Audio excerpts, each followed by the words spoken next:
So here we have the Mini Cooper S hatchback 5-door on a 69 plate.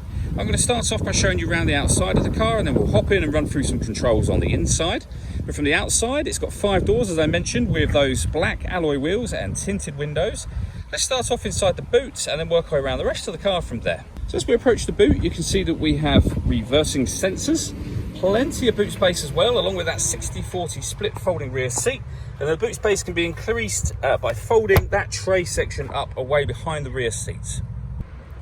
Okay, so we're just going to work our way back round to the front of the car, and then we're going to head in and run through some controls on the inside.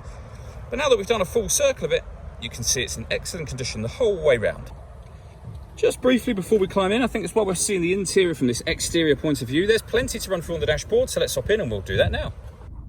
Okay, now that we're inside the car, we're going to start with the dials. On the left-hand side, we have the rev counter, we have the speedometer in the middle, and the fuel gauge on the right-hand side. Also in the middle, you can see the total miles of this car, which are 2,465.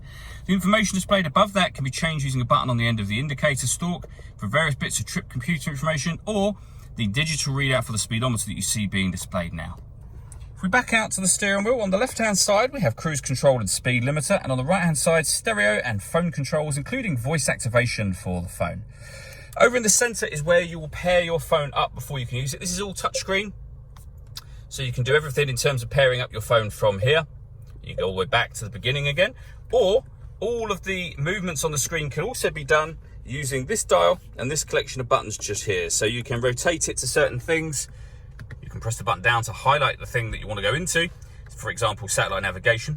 There's a full video showing how the satellite navigation works, which you can find on our website and also on our YouTube channel as well. It's well worth checking those out if you have the time to. When it comes to music in this car, we have got the radio, of course, so we have DAB and FM radio. We also have Bluetooth audio, so you can stream your music wirelessly once you paired your phone up. And we have USB input as well, so plenty of ways to listen to your music. Working our way down, we have dual zone climate control, so you can adjust the passenger and driver temperatures, the fan speed up and down. You can determine where you'd like the air to be distributed within the car.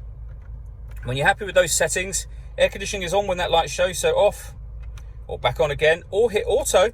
The car will now take control of the direction of the air and the fan speed to maintain those temperatures. To override that, press that button again, you go back to whatever setting you had it on previously. We also have heated driver and passenger seats, both with 3 different heat settings on each side.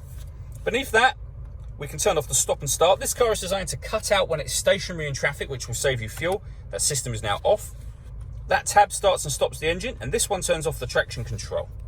Underneath that, we have a 12-volt charging socket and USB input, and a 6-speed manual gearbox. All that leaves me to say is thank you for taking the time to watch this video. If you'd like to come and see the car in person and have a test drive, please feel free to call any of our MJA sites. We'd love to hear from you soon.